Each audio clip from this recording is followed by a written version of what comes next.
Now the hardest part of this process is removing the clip, and we're gonna basically show you the way that we found it best to do. Now you're gonna wanna lower your transmission slightly to be able to access a lot of this, but once you do that, then you can actually reach the clip fairly easily. You're gonna basically wanna put the screwdriver in through here, and then counterclockwise, just do a little flick like that, and then the clip kind of just basically comes out, pushes out, just like that. You're done. Now that you've gotten that far, basically it's a matter of removing the selector joint or DSSR, and it's just a matter of pushing some pins out.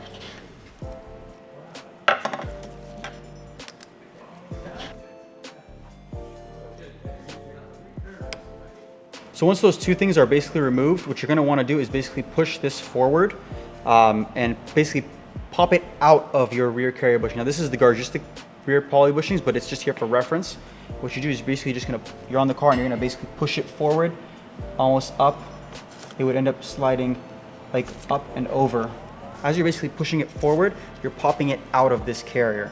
And at that point it's free. And now this thing would still be in here. It's optional if you wanna remove this shifter so that way you can get it out of the carrier. But in most cases, once you've gone this far, you can actually just end up probably taking the whole thing out of the car the way it is. Depends on the chassis, but for the most part, you'll be able to get away with it that far.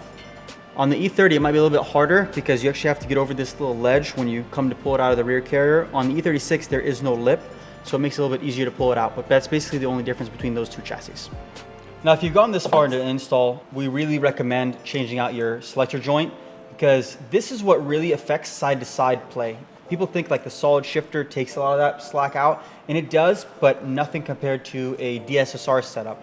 So what you're gonna wanna do is basically swap it out for a DSSR. And basically DSSR actually replaces the selector joint, but it actually holds it from 2 points.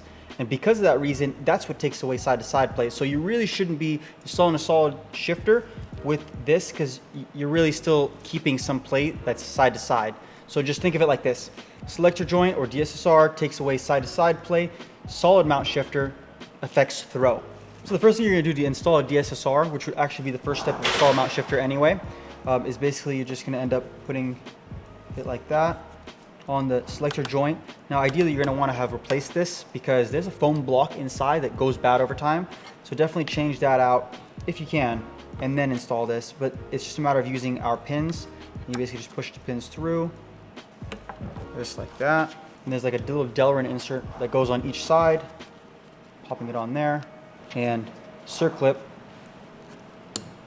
And now you're gonna do the same thing on the back that connects to the actual solid mount shifter. Basically, solid mount shifter would then go on top of the car. So you'd have to find a buddy. And this side is on the top of the car, and this plate right here is actually sandwiches from the bottom of the transmission tunnel. And the whole thing kind of comes together something like this. There it is. Something like that.